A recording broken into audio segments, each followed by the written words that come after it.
Right. Investor perceptions on doing business in Africa are steadily improving. According to the latest survey by global group Ernst & Young, so too has foreign direct investment. Let's take a closer look. And as always, we're joined in our studio by resident geo-economic analyst, Mr. William Gumede. It's always a pleasure to see you, sir.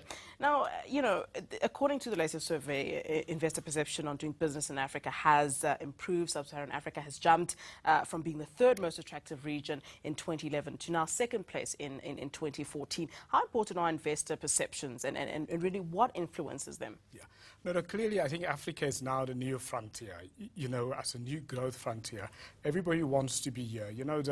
The old industrial powers who for many years were reluctant to invest in Africa, and so on. They're now coming, the new emerging powers like China and India and Brazil, they've moved into Africa in a big way. So I think it's very important that, the shift in perception from where it was negative before, because you must remember, for the last couple of decades, Africa was viewed, in terms of perceptions from outside, is a place where there's only wars, conflicts, hunger, disease, and so on. So it really is important, this shift in perception to a much more positive one, to one actually, of a continent that is growing, a place where you can make money, and so on. So it's very, very important that this has happened. What's changed those perceptions? I mean, you mentioned the fact that there used to be a reluctance really in doing business in Africa because of the wars and the strife and all of that. What's changed the perceptions now? Externally, countries like China has been returning back in a bigger way into Africa. India has been coming back onto the continent.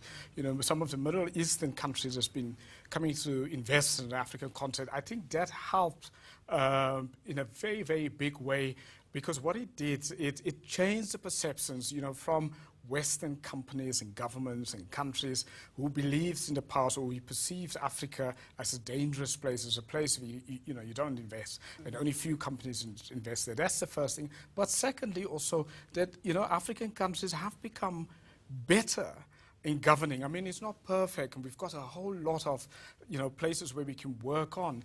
Yeah. But politically, from a governance point of view, it is starting to get better. And also, African citizens are starting to ask the tough questions and trying to hold their governments accountable. Now, of course, at the end of the day, there is a huge difference between perception and reality. They're two separate things. Now, FDI does not always follow from perceptions. What causes that gap really between the perception and the reality, and what people how people view a country or the continent? Yeah. I mean, first thing is the start is really the good perceptions, and then as Africans we then have to do our own action and so on. So we've already moved, we've shifted the perception. Now we actually ourselves have to start trade also. Amongst ourselves, with each other, because we're not having that. And secondly, also, the investors that we're trying to attract, we have to start to negotiate with them for better deals.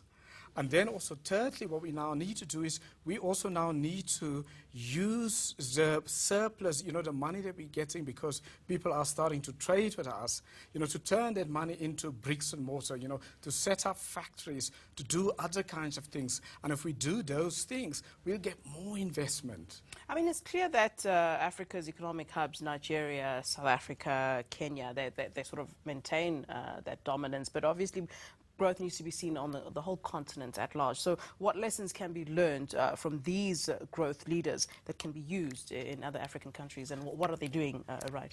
I think the most probably exciting part of it is we're getting new growth areas. I mean, just look at Rwanda, for example. I mean, a decade ago, it was a failed state. Now it's, some people are saying this is the Singapore of Africa. New players that we're getting now, that's growing. Look at Namibia. Namibia is doing very well in terms of economic growth. And then also Ethiopia is also growing now. So we have a whole set of new African countries that's now growing. And then, of course, still our traditional, growth countries, Nigeria and so on. But even countries like Kenya. And for me, even more exciting is you know, we now start to get new sectors, growing sectors.